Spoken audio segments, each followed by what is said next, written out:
Now, there can be few church settings in Cornwall, or anywhere else in the country for that matter, more beautiful than St Just in Roseland, with its paths winding down through gunneras and semi-tropical plants to the beautiful 13th century church of St Justus on the edge of an idyllic tidal creek. It's captivated hundreds of thousands of visitors for decades.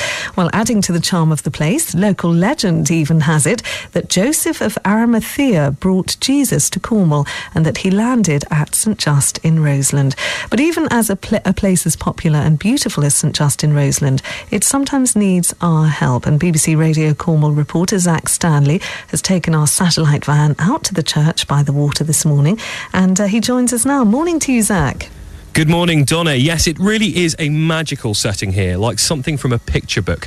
We're just looking down on the church from a little way up the road. We have been down by the church this morning, but the signal in the satellite van weren't working very well. So we've moved up the road and we're looking down on the gardens and the church nestled in amongst the trees. And beyond that, we can see the water, very calm water this morning, and the fields around Cornwall surrounding it, and lots of boats out there today, and a few more than extra, I'd imagine, because of Falmouth Week. But as you say, Donna, even an Eden like this isn't cost-free. To maintain the roof of this beautiful church and to help keep it in its state it's been for the last 700 years, the parochial church council here needs to raise around £350,000. The Church of England Diocese Advisory Committee, which inspects church buildings every 5 years, visited St Just in January and warned that the roof is in a serious state and needs replacing.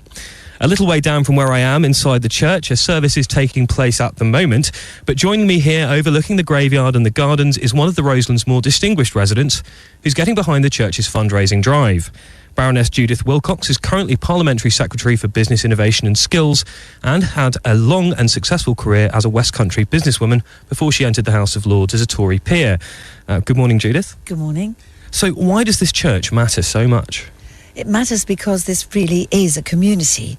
Here we are, stuck right out on the end of the Roseland, with this wonderful church, which has a thriving family that worships there.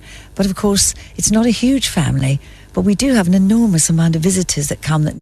So it's terribly important for us to try and keep the roof on if we could.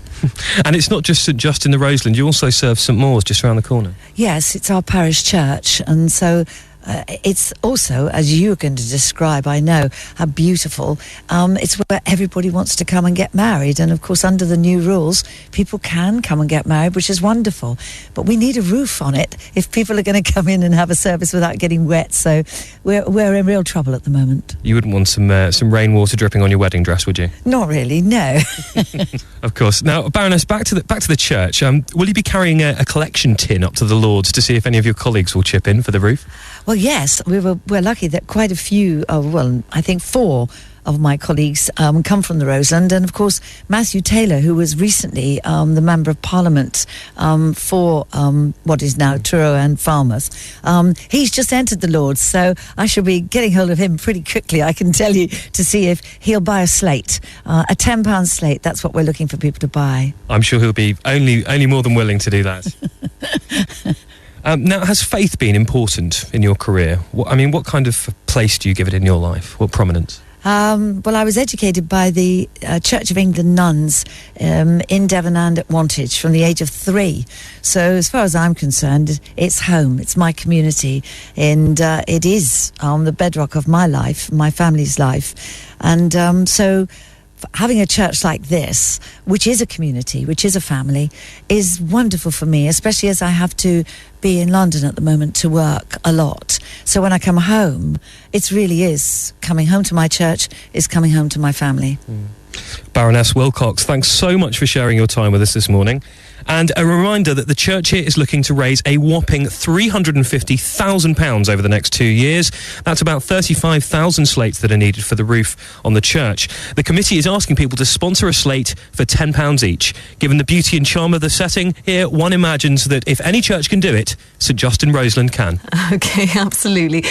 Stanley, thank you very much indeed, and thanks to Baroness Wilcox as well.